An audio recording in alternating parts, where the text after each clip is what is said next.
antara dosa yang paling sukar untuk manusia hapuskan atau langsaikan apabila bertemu dengan Allah Subhanahu wa taala ialah dosa memakan harta orang lain secara haram ataupun mengambil harta orang lain dengan cara yang salah tanpa keizinannya, sama ada melalui penipuan, pembohongan, pengkhianatan, rasuah dan seumpamanya. Allah Subhanahu wa taala menyebut di dalam Al-Quran mengingatkan hal ini, wala ta'kulu amwalakum bainakum bil batil wa tudlu biha ila al-hukam litakulu fariqan min amwalin nasi bil ithmi wa antum ta'lamun. Jangan kamu memakan harta-harta kamu antara kamu dengan cara yang batil, dengan kamu memberi umpan ataupun memberi rasuah kepada pemerintah, yakni pada para penguasa, orang-orang yang mempunyai kuasa, untuk kamu memakan sebahagian daripada harta orang lain dengan cara yang dosa sedangkan kamu mengetahuinya. Allah Subhanahu wa taala mengingatkan hal ini, larangan memakan harta benda orang secara haram. Nabi sallallahu alaihi wasallam di dalam hadis mengingatkan hal ini apabila ada orang yang terlibat di dalam peperangan Khaybar dan kelihatan mati syahid berjuang bersama dengan Nabi sallallahu alaihi wasallam, sehingga para sahabat menyatakan mata syahidan wa huwa fi jannah, mati syahid dan dia di dalam syurga. Nabi sallallahu alaihi wasallam menyatakan kalla walladhi nafsi biyadihi inna syamlata allati akhadhaha yawma Khaybar minal maghadim lam tusibha al maqasimu la tashta'ilu alaihi nara.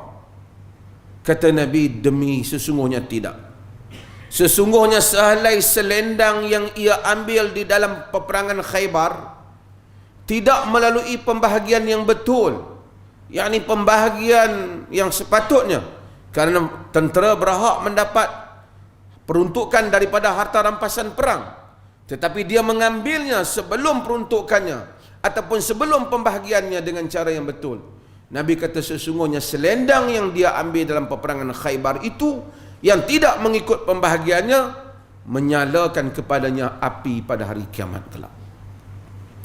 Demikian dosa orang yang mengambil harta orang lain ataupun pemberian harta dengan cara yang tidak betul. Sekalipun dia telah terlibat bersama dengan Nabi di dalam peperangan jihad, mati di dalamnya, tidak melangsaikan dosanya. Maka dengan itu marilah kita berhati-hati dalam urusan seharian kita, berhubung dengan harta kaum keluarga kita, harta orang awam, harta yang membabitkan pusaka, yang sebahagian kita kadangkala dengan ketamakannya dia mengambil harta saudaranya, dengan ketamakannya dia mengambil peruntukan yang bukan peruntukannya. Termasuklah pembahagian-pembahagian yang dibuat oleh kerajaan, termasuk pada musim Covid ini, apabila kita tahu bahawasanya peruntukan itu tidak termasuk untuk diri kita, kita jangan mengambilnya. Karena jika kita mengambilnya, kita berarti telah melakukan seperti mana yang telah dilakukan oleh lelaki tadi yang telah mengambil harta dengan cara yang tidak benar.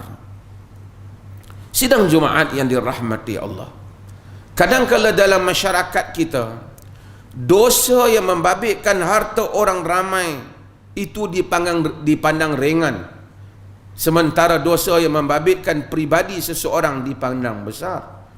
Sehingga jika ada individu yang mengambil rasuah ataupun yang menyalahgunakan harta awam berpuluh ratusan juta, dia masih lagi kadangkala dianggap diterima di sisi masyarakatnya.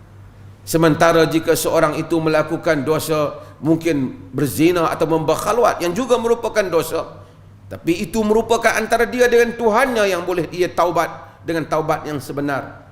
Dosa yang seperti itu seakan-akan tidak dimaafkan oleh masyarakat.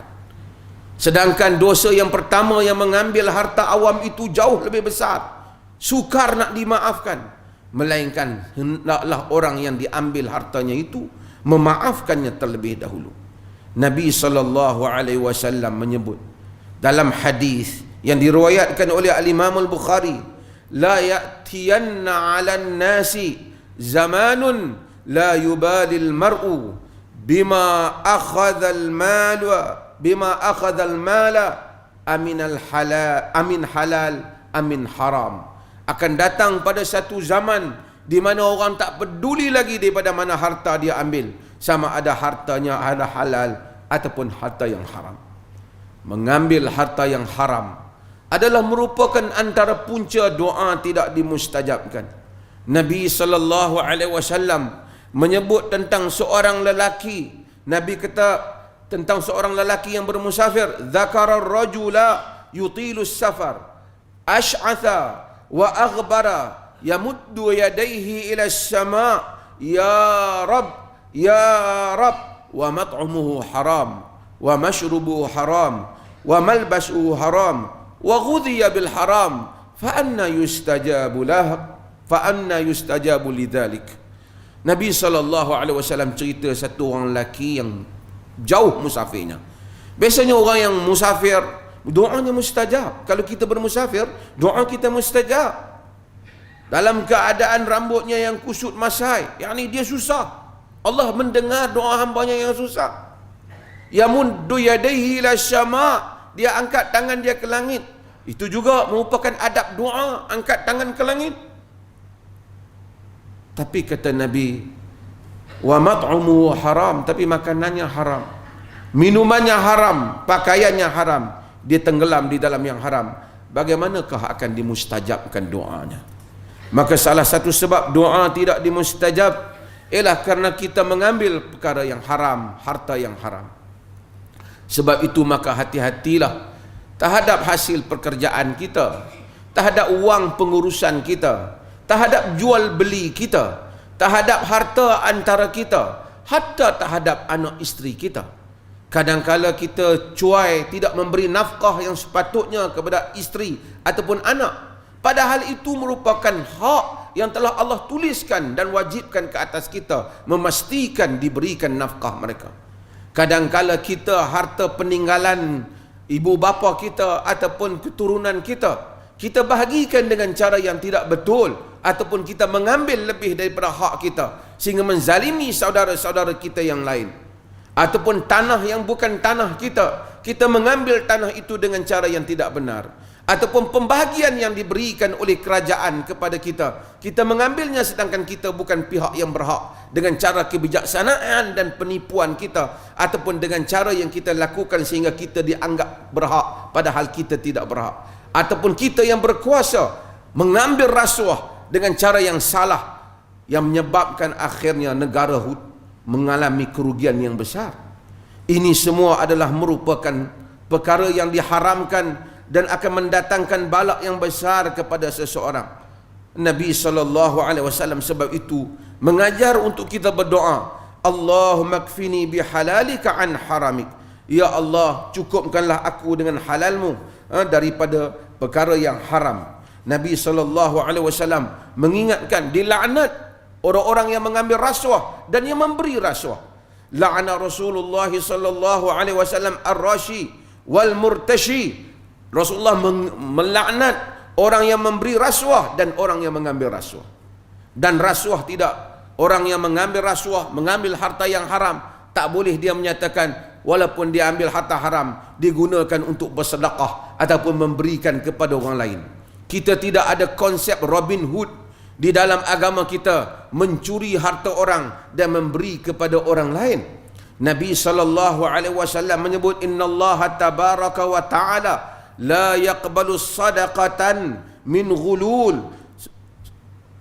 Allah Subhanahu wa ta'ala, kata Nabi, tidak menerima sedekah yang diambil daripada hasil harta curi, seperti mana hadis yang diriwayatkan oleh Imam Ahmad.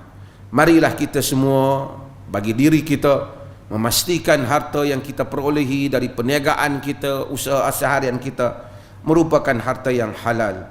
Syekhul Islam Ibn Taimiyah rahimahullah menyebut dalam kata-katanya, wal qalilu minal halali yubariku fihi wal haramul kathiru yadhhabu wa yamhaquhu Allah Ta'ala. Sedikit yang halal itu diberkati, banyak yang haram itu dihilangkan oleh Allah Subhanahu wa Ta'ala keberkatan dan kebaikannya. Barakallahu li wa lakum fil Qur'anil azim wa nafa'ani wa iyyakum bil ayati wa dzikril hakim.